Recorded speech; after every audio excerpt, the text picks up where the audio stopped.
Hi everyone, welcome back to Sarah, and today we are joined by Professor Dung. Thank you so much for doing this. Thank you.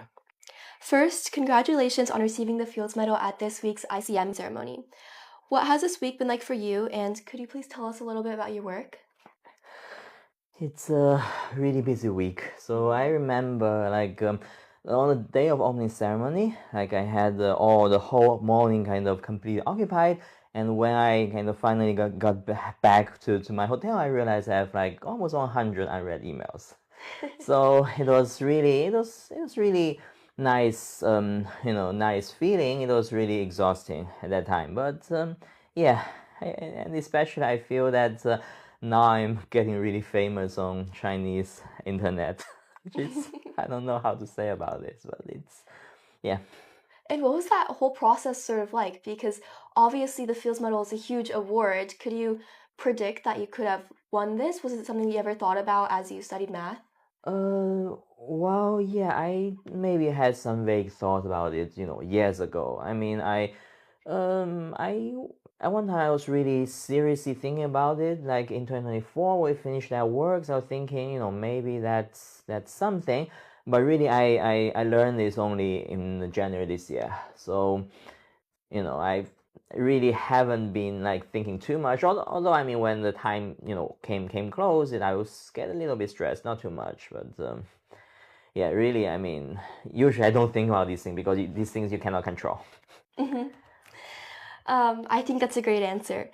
So part of what your medal recognizes is your breakthrough work related to Hilbert's sixth problem, a challenge that has stood for over a century. So in terms that a general audience or I can understand, what did you and your collaborators prove? Yes, essentially, I mean, it concerns this picture of the fluid or the gas kind of that is made up by these tiny particles, tiny molecules. So what you want to do here is that you want to connect these the kind of the behavior of these particles, which is very relatively simple. Like you have Newton's law, you have interactions, kind of binary interactions, and you kind of start from this huge system and you try to find this effective equation that governs the the kind of statistical behavior of these particles, which will be the Boltzmann equation, and then with the second limit you get to this familiar fluid equation. So this is kind of the main thing that we did in terms of building this bridge between the different scales. As a high school student, it's sort of crazy to see all of the amazing things that you do in your everyday life. So, how did you get from school to where you are now? Was this something that you ever saw yourself doing as a child, or what was sort of your path to get here? Yeah, so when I was in high school, yes, I was in this IMO and I got a gold medal. That time I was kind of thinking that maybe it's the math is the correct thing for me to do. I mean, I don't think there is a particular moment where I decided on that, but it was kind of gradually because after the IMO, I decided to learn some analysis, kind of college math, and then I went to college and I keep enjoying doing math. So gradually I realized that this is the thing I want to do. I think that's a really cool answer. At the heart of your work is the challenge of explaining how order emerges from randomness. You said that there's an enormous amount of randomness in the world and that mathematics needs a way to capture it. What does it actually mean to track randomness across billions of colliding particles and interacting waves and then derive predictable laws from it? Yeah, so it's the picture is yeah, there is a lot of randomness, but then okay, so on the one hand, randomness means that there is uncertainty. On the other hand, you don't need to keep track of every single trajectory because you have randomness. You only need to keep track of what happens with high probability, and that actually simplifies things a lot. That there are always kind of exceptionally bad cases like that happens in these dynamics, but if you don't need to care about those, you only care about what happens generically, then usually this will be much better than the exceptionally bad cases. And so yes, this is idea, and of course you need to discover some ways to estimate it. You need to justify that these bad things really happen with small probability of happen very rarely. But this is something you need to do, but in the end, it's there's something you expect to be true. Yeah, so, but on the other hand, there are also kind of very difficult questions that we still do not have enough understanding in terms of randomness, like the propagation randomness, for long time scales and things like that. It's still something very difficult. So it's like almost probability, or? Yeah, it's essentially probability, yes. I took biology last year, and I'm starting to realize randomness has a huge effect on our lives. Like in biology itself, there's entropy and diffusion, and I could see how randomness affects every single branch of science and mathematics. So, what do you see some applications of your work being in the future? Applications. Well, I mean, yeah, if there is a better understanding of these structures that we are seeing in these derivations, maybe there could be some applications. I mean, for now we are kind of more kind of in from taking the point of view of pure math kind of proofs. But yes, I mean, who knows? Maybe there will be some applications if we understand it kind of better. I think as I talked about before, I'm a high school student, and so when I think of math, I think of like slopes or graphs or addition, subtraction. How do you get to that level of pure math, and how do you find the next problem that you're going to work on? Yeah, I mean, yeah, in some sense, like math is a combination of these basic objects. Yeah, it's also a way of understanding nature. So this is what is amazing, that you can use this combinations of these really simple things to find a way to understand nature, which I think is really amazing. And for the next step, well, there are many questions. So one question I've been thinking about is this propagation of randomness for long times, and there are also a number of so-called critical problems in PDEs, SPDs, quantum field theory, that hopefully some method developed will be able to will be applicable. And well, there are really like many interesting questions to look at. I think that's really intriguing. So you mentioned that there is still a lot more to learn in mathematics. So looking into the next ICM in 2030, I think, what would you hope to see, or what discoveries do you hope to be made by then? Yeah, I mean, I hope in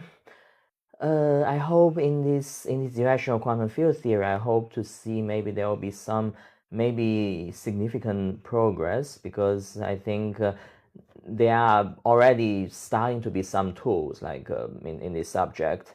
And yeah, so I would hope to see there is some maybe significant progress in this direction. Your work shows how new mathematical techniques can make previously unreachable problems accessible. Today, AI and formal proof systems are expanding that toolkit even further. How do you see these mathematic technologies changing the way that mathematics work? Yes, so yeah, AI has been more and more helpful in the math research. I mean, so for the future, I would expect I'm still in the progress of learning how to use AI, learning how to effectively use AI.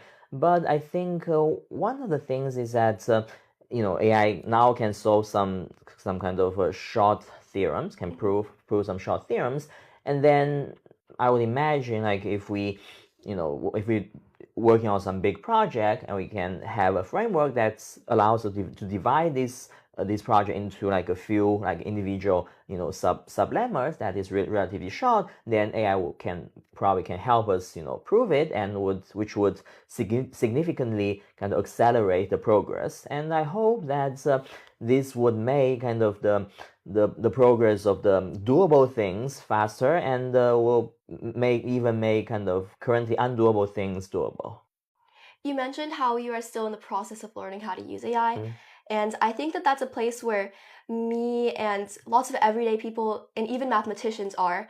So, what was your original reaction when you first, I guess, used AI, and where do you see it going in the future? The first time I actually seriously used AI in my research was so there was a lemma like in my research project recently, and I spent like 5 days. I found a proof, like 4-page proof, but I asked GPT, and it gave a 1-page proof in the like within 1 hour. So I was really impressed. So yeah, so in the end, it turns out that that proof cannot be kind of generalized because the question I asked here was a special case, so we didn't actually include it in the paper, but at least it provides something very useful, some ideas that is very useful. So I think yeah, I'm sure AI will get stronger, so it will, which means it will be more helpful. So yeah, so there are also kind of concerns that if AI can produce like even longer proof, like even more complicated proof, then what do mathematicians do? So my point of view is that okay, so right now we prove theorems. Okay, so we're going to rely on the know the theorems that we know. Okay, we rely. So if AI can prove some more theorems, then we will rely on those theorems as well, and we'll build our arguments, build our thoughts on those theorems, provided we can understand them, and we'll investigate further things. So in this in this aspect, I think. AI will always kind of be something that is helpful. I mean, I wouldn't say it's helper or assistant or replacement or anything. I don't want to view it in this way. It's not we're not competing against AI. We are working with AI to achieve things that we previously cannot achieve. As long as we can do this, then there is nothing to worry about. Earlier in this interview, you talked about how pure mathematics and advanced mathematics is sort of just high school math piled over and over itself to become more and more complicated.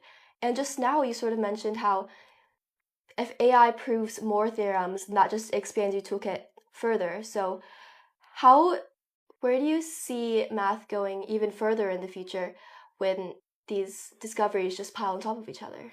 Yes, I hope that also said this sentence earlier that I hope the acceleration by AI will make the previously impossible questions possible. So then we'll really be able to advance like much further than we had imagined before.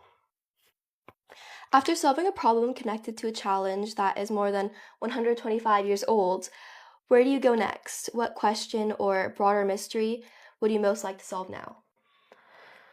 Yes, it's so really one question I mentioned earlier is this long time kind of almost sure global hypothesis problem, which I think there are some ideas, some vague ideas, but I'm not sure how to make that work. But that's something. And another thing was this quantum field theory I mentioned, which I really expect to be there will be at least some progress like in the near future.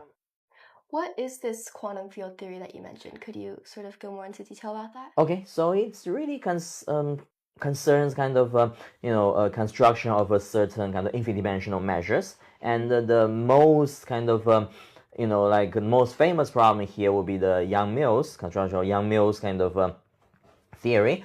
In an elliptic version, it's a construction of a measure, but it's really complicated, and there are different ways to approach it, and the reason it's complicated because it's a so-called critical problem, and so I hope that the method, the problem we had been working on, this wave turbulence, in some sense, are also critical problems. So I hope the method developed might be kind of helpful. Of course, it's still pretty far away, but I think at least we have kind of a roadmap, and we probably have we're starting to have some the first basic tools for that, and yeah, I wouldn't say like we are close to it, but with AI, like maybe there is nothing that is impossible. The first word you said with that was interdimensional, and to me that is such a crazy topic. Like, how do you even envision that? How do you think about concepts like that? Would you say it's more mathematical? Like, do you envision equations, or how do you even grapple with something like that? Yeah, it's like you have in 5 dimensions your your points is determined by finitely many coordinates. Mhm. Now, infinite dimensions, your points is determined by infinitely many coordinates, which you think your point is a function. And this is like the basic point of view, going back to the beginning of function analysis, you view a function as a point and then the set of functions as a space. And yeah, it is indeed complicated, especially when we have the so-called nonlinear settings. But this is also something that is really important in physics. So you need to understand it. That is just crazy to think about. I'm realizing everything is connected: physics, mathematics, even my basic high school math, and that's really inspiring for me to hear. I think it's a great place to end off. Thank you so much for joining me with this interview, and it's really been a pleasure to talk to you. Thank you.